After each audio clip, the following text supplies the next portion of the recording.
Morning students. आज हम channels of distributions या डिस्ट्रीब्यूशन सिस्टम के चैप्टर में factors affecting choice of channels of distributions के बारे में पढ़ने जा रहे हैं।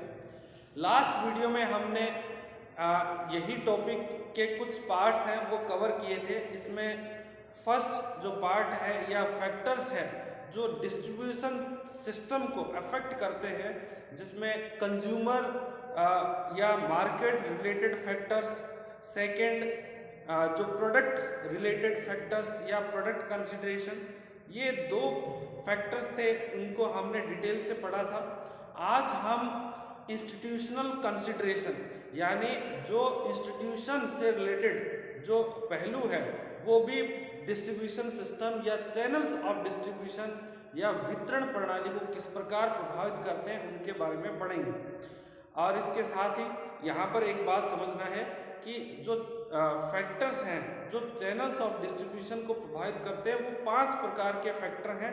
एक जिसे हम कंज्यूमर या मार्केट रिलेटेड फैक्टर्स, दूसरा जो प्रोडक्ट रिलेटेड फैक्टर, और जो थर्ड है वो environment institutional factors, fourth middleman related factors, और फिफ्थ है ये एनवायरमेंटल फैक्टर्स हैं या कंसिडरेशन है। इन 5 पॉइंट्स को जो है हम कवर करेंगे एज ए फैक्टर्स जो चैनल्स ऑफ डिस्ट्रीब्यूशन को सेलेक्ट करते समय हमें प्रभावित करते हैं, उसकी जो चॉइस है ऑफ चैनल्स ऑफ डिस्ट्रीब्यूशन या डिस्ट्रीब्यूशन सिस्टम उसको प्रभावित करते हैं। तो देखिए, आज हम इंस्टीट्यूशनल कंसिडरेशन पढ़ने जा रहे हैं और इसमें फर्स्ट है रेपुटेशन। देखिए, जिस ऑर्गेनाइजेशन का रेपुटेशन बढ़िया है, गुडविल अच्छी है, तो इस प्रकार के जो ऑर्गेनाइजेशन है वो डायरेक्ट प्रोडक्ट है, अब वो कस्टमर्स को सेल कर सकते हैं। लेकिन जिन ऑर्गेनाइजेशन का रेपुटेशन गुडविल ज़्यादा अच्छा नहीं है तो उन्हें अपने प्रोडक्ट को कस्टमर तक पहुंचाने के लिए जो एक ज़्यादा मिडल मैन का अपॉइंट करना या जो लॉन्ग डिस्ट्रीब्यूशन जो चैनल्स ऑफ डिस्ट्रीब्यूशन है उसको अडॉप्ट करना आवश्यक है। नेक्स्ट हम बात करते हैं फाइनेंशियल रिसोर्सेज। देखिए, जिस ऑर्गेनाइजेशन या इंस्टीट्यूट के पास ज़्यादा रिसोर्सेज हैं, ज़्यादा उसके पास फंड है, तो ऐसे में वह ऑर्गेनाइजेशन डायरेक्ट कस्टमर को प्रोडक्ट है वो सेल कर सकता है और एक प्रकार से कम मिडलमैन का यूज कर सकता है। दूसरी तरफ यदि कोई ऑर्गेनाइजेशन या इंस्टीट्यूशन ऐसा है जिसके पास रिसोर्सेज नहीं है कस्टमर तक प्रोडक्ट पहुंचाने के या डिलीवर करने के लिए, तो इस प्रकार के इंस्टीट्यूशन के लिए ज़्यादा मिडलमैन का यूज करना पड़ेगा। ठीक है ना, एक प्रकार से लॉन्ग जो है डिस्ट्रीब्यूशन सिस्टम हो जाएगा। ठीक है ना, बहुत सारे मिडलमैन होंगे। अब यहाँ पर देखिए, एक एग्जाम्पल के द्वारा हम समझते हैं, जैसे जो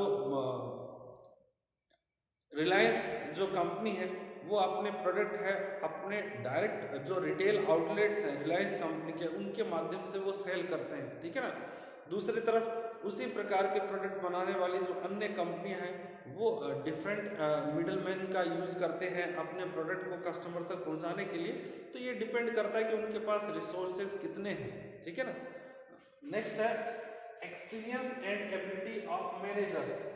देखिए, जो मैनेजर काम कर रहे हैं ऑर्गेनाइजेशन में, तो उनका जो मैनेजरियल एबिलिटी कितनी है, कितना वो एक प्रकार से एक्सपीरियंस कितना है मार्केटिंग के अंदर या मार्केट के बारे में, कंज्यूमर के बारे में आपके जो मैनेजर्स हैं वो कितना जानते हैं, तो उनका जो नॉलेज है वो भी प्रभावित करता है choice of channels of distribution को। यानी जिस ऑर्गेनाइजेशन या इंस्टीट्यूशंस के मैनेजर्स के पास ज़्यादा एक्सपीरियंस होगा या एक प्रकार से मार्केट के बारे में ज़्यादा नॉलेज होगा, तो इस ऐसे ऑर्गेनाइजेशन डायरेक्ट कस्टमर्स को प्रोडक्ट सेल कर सकते हैं। इसके विपरीत ऐसा ऑर्गेनाइजेशन जिसके मैनेजर्स के पास ज़्यादा मार्केट के संबंध में जानकारी नहीं है, नॉलेज नहीं है, एक्सपीरियंस नहीं है, तो इस प्रकार के ऑर्गेनाइजेशन के लिए या इंस्टीट्यूट के लिए जो ज़्यादा मिडलमैन अपॉइंट करने होंगे। नेक्स्ट है फैसिलिटीज टू मिडिल मैन। अब देखिए फैसिलिटीज टू मिडिल मैन का मतलब क्या है कि ये जो आपका चैनल्स चॉइस ऑफ डिस्ट्रीब्यूशन जो चैनल्स है वो इस बात पर भी निर्भर करता है कि आप अपने मिडिल मैन को जो आपके प्रोडक्ट सेल करेंगे उनको आप किस प्रकार की सर्विस है वो प्रोवाइड करेंगे।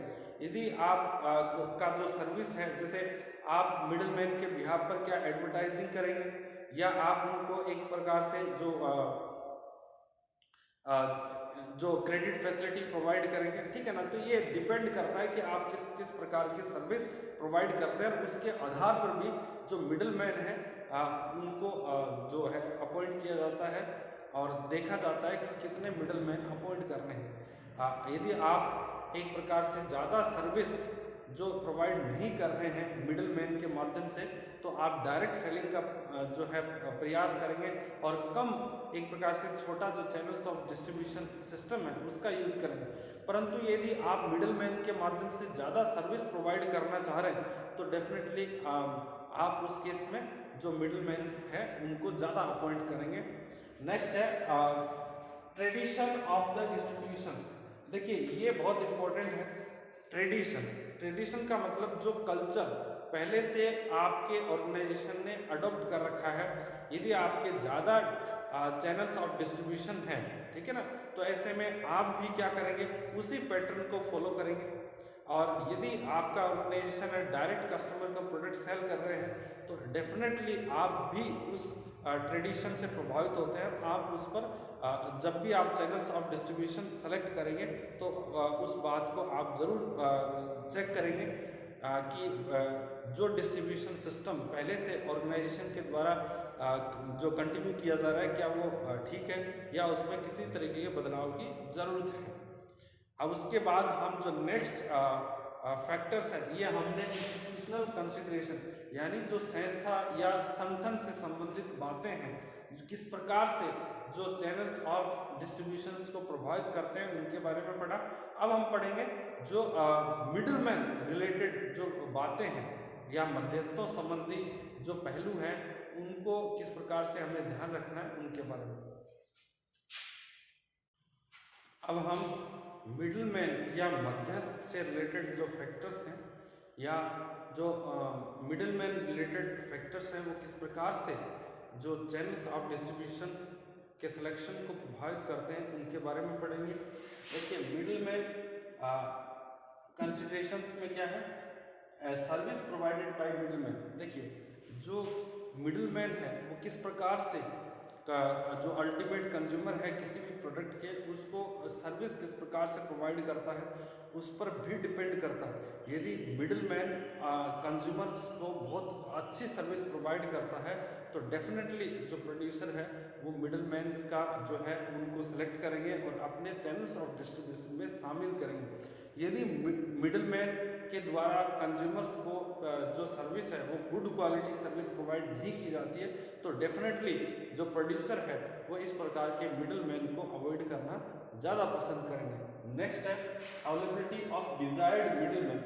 देखिए जो प्रोड्यूसर है वो किस प्रकार के मिडिल मैन चाहता है, ये यानी किस प्रकार के मिडिल मैन जो है अडोप्ट करना चाहता है, तो इस बात पर भी निर्भर करता है। जैसा मिडिल मैन के बारे में जो ऑर्गेनाइजेशन है वो उसका जो लाइकिंग है मिडिल मैन के बारे में, क्या उस प्रकार के मिडिल मैन मार्केट में अवेलेबल है। यदि मार्केट में प्रोड्यूसर्स की पसंद के अनुसार मिडिल मैन अवेलेबल होते हैं तो डेफिनेटली जो प्रोड्यूसर है वो इस प्रकार के मिडिल मैन को अपने जो डिस्ट्रीब्यूशन सिस्टम में शामिल जरूर करेंगे। और यदि जो ऑर्गेनाइजेशन है उसकी पसंद के अनुसार उसकी लाइकिंग के अनुसार यदि मिडिल मैन अवेलेबल नहीं है तो ऐसे में जो प्रोड्यूसर है या ऑर्गेनाइजेशन है वो डायरेक्ट प्रोडक्ट है वो कस्टमर को सेल करने का प्रयास कर सकते हैं। नेक्स्ट है attitude of middle man towards manufacturers policies. देखिए जो ऑर्गेनाइजेशन या मैन्युफैक्चरर है किसी भी प्रोडक्ट के लिए तो उसकी अपनी एक पॉलिसी है। उसकी पॉलिसी के प्रति जो मिडिलमैन है उनका क्या एटीट्यूड है, उनका नज़रिया क्या है, इस बात पर भी निर्भर करता है कि ऑर्गेनाइजेशन या जो मैन्युफैक्चरर है उसके मिडिलमैन कैसे हों। यदि किसी ऑर्गेनाइजेशन या मैन्युफैक्चरर्स की पॉलिसी के अकॉर्डिंग ही उनको मिडिलमैन मिल जाते हैं तो definitely they will adopt such type of middleman for their distribution system. But यदि उनको उनके पॉलिसीज के अकॉर्डिंग मिडिलमैन नहीं मिलते हैं तो then in that case the manufacturer will go for direct selling. ठीक, नेक्स्ट है सेल्स वॉल्यूम पॉसिबिलिटी। देखिए सेल्स वॉल्यूम है, उसकी पॉसिबिलिटीज है, उस पर भी निर्भर करता है कि मिडिलमैन या चैनल्स और डिस्ट्रीब्यूशन किस प्रकार से होंगे। यदि किसी ऑर्गेनाइजेशन का जैसे एग्जिस्टिंग जो सेलिंग है यदि उतना ही है तो वो एग्जिस्टिंग जो डिस्ट्रीब्यूशन सिस्टम है उसी को अडॉप्ट कर सकते हैं। यदि नियर फ्यूचर में उनका सेल बढ़ने की संभावना है, उनका विक्रय बढ़ने की संभावना है, तो ऐसे में वो ज़्यादा जो मिडिलमैन है उनको सेलेक्ट कर सकते हैं और एक लॉन्ग डिस्ट्रीब्यूशन सिस्टम है अडॉप्ट कर सकते हैं। ये डिपेंड करता है कि उनका जो पॉसिबिलिटी कितना है फ्यूचर सेल का। नेक्स्ट है कॉस्ट ऑफ डिस्ट्रीब्यूशन। देखिए जो आप मिडिलमैन के माध्यम से जो प्रोडक्ट है कस्टमर तक पहुंचाने का प्रयास करते हैं तो उसमें जो कॉस्ट है, कॉस्ट ऑफ डिस्ट्रीब्यूशन, वो गैप बढ़ जाती है और ऐसे में आपको एक अलग प्रकार का जो कंपटीशन है उसको फेस करना पड़ता है। और दूसरी तरफ यदि आप प्रोडक्ट को डायरेक्ट जो कस्टमर तक पहुंचाते हैं तो ऐसे में आपका कॉस्ट बढ़ जाता है, ठीक है ना, डिस्ट्रीब्यूशन कॉस्ट।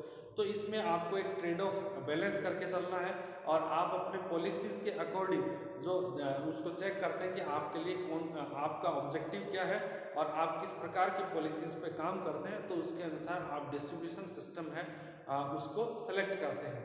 अब इसके बाद हम पढ़ेंगे एनवायरमेंटल कंसिडरेशन, यानी वातावरण संबंधी ऐसी कौन सी बातें हैं जो चैनल्स ऑफ डिस्ट्रीब्यूशन को प्रभावित करती हैं।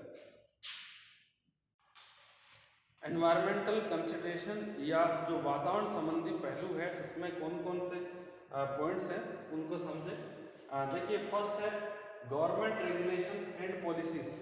जब भी आप डिस्ट्रीब्यूशन सिस्टम्स को डिटरमाइन करें किसी भी ऑर्गेनाइजेशन के लिए तो आपको जो गवर्नमेंट के रूल्स एंड रेगुलेशन है उनको जरूर समझना है, क्योंकि जैसे इंडिया के अंदर कुछ प्रोडक्ट ऐसे हैं जो monopoly and restrictive trade practice, ठीक है ना, जो कंपटीशन एक्ट है रिसेंट में उसके अंडर में कवर किए जाते हैं। कुछ नेसेसिटीज प्रोडक्ट हैं उनमें अलग प्रकार से उनका डिस्ट्रीब्यूशन सिस्टम है।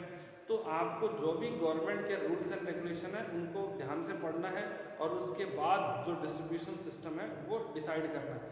उसके बाद नेक्स्ट है इकोनॉमिक कंडीशंस। देखिए जो इकोनॉमिक कंडीशंस किसी भी कंट्री प्रिवेलिंग इकोनॉमिक कंडीशन जैसे आप तेजी है, मंदी है, इन्फ्लेशन, डिफ्लेशन, ठीक है ना, या फिर कंपटीशन का जो एक लेवल क्या है, डोमेस्टिक कंपटीशन और एक इंटरनेशनल कंपटीशन किसी भी प्रोडक्ट के लिए, तो उसके आधार पर भी आपको डिस्ट्रीब्यूशन चैनल्स हैं वो सेलेक्ट करने हैं। नेक्स्ट है सोशल कल्चरल रिलीजियस कंडीशंस। प्रत्येक कंट्री और प्रत्येक जो स्टेट है उसका अपना एक कल्चर है और डिफरेंट रिलीजन्स के जो लोग हैं वो वहाँ पर रहते हैं।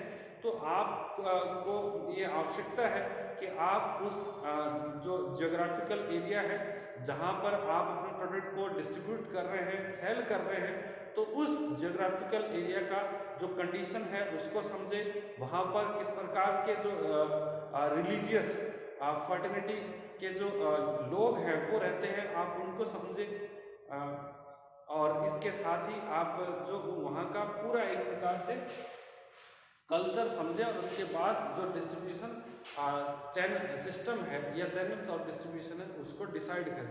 अब देखिए हमने 5 फैक्टर्स पढ़े हैं, एक बार मैं फिर रिवाइज करवा देता हूँ। फर्स्ट है कंज्यूमर या मार्केट रिलेटेड फैक्टर्स, ठीक है, जिसमें हम कंज्यूमर से संबंधित जो भी बातें हैं, मार्केट से संबंधित बातें हैं, उनको ध्यान रखते हैं। उसके बाद जो सेकंड है वो प्रोडक्ट रिलेटेड फैक्टर्स, यानी जो प्रोडक्ट है जिसको हम डिस्ट्रीब्यूट करने जा रहे हैं, सेल करने जा रहे हैं, उससे संबंधी बातें, यानी प्रोडक्ट अलग अलग प्रकार का है, ज़्यादा हेवी है, ज़्यादा कॉस्टली है, ठीक है ना, ये इस प्रकार से। तो प्रत्येक की नीड अलग होती है, प्रत्येक के लिए अलग प्रकार का डिस्ट्रीब्यूशन सिस्टम है वो अडॉप्ट किया जाता है, तो आप उसको समझें। उसके बाद हमने जो इंस्टीट्यूशनल फैक्टर्स या कंसिडरेशन, यानी जो संस्था है जो अपने प्रोडक्ट को डिस्ट्रीब्यूट कर रही है, या एक प्रकार से जो प्रोड्यूसर है उसको समझेंगे कि उसका पॉलिसीज क्या है, उसका गुडविल कैसा है, उसके पास रिसोर्सेज कैसे हैं। और उसके बाद हम जो मिडल मैन रिलेटेड फैक्टर कि जो मार्केट में किस प्रकार के मिडल मैन है, वो किस प्रकार की सर्विस है वो कंज्यूमर्स को प्रोवाइड कर रहे हैं, उनको समझना है। लास्ट में जो एनवायरमेंटल फैक्टर्स हैं या जो वातावरण संबंधी बातें हैं जिसमें गवर्नमेंट रूल्स एंड रेगुलेशंस हैं और जो इकोनॉमिक कंडीशंस हैं, इसके अलावा जो कल्चर है जहाँ पर भी प्रोडक्ट सेल किया जाता है, तो उसको समझना है। इन सब बातों को समझकर, इन फैक्टर्स को समझकर कोई भी ऑर्गेनाइजेशन है वो कम से कम लागत पर या एकदम ये कह सकते हैं कम से कम खर्च पर और अधिकतम संतुष्टि है वो कंज्यूमर को पहुंचा, जो एक मैक्सिमम सेटिस्फेक्शन है वो कंज्यूमर को प्रोवाइड कर सकता है और अपने एम को या जो उन्होंने गोल डिसाइड किया है उसको अचीव कर सकते हैं। तो इस प्रकार से इन फैक्टर्स को हमें ध्यान रखना है जब भी चैनल्स ऑफ डिस्ट्रीब्यूशन है वो सिलेक्ट करने हैं या डिटरमाइन करने हैं। तो आज के लिए इतना ही। Thank you so much.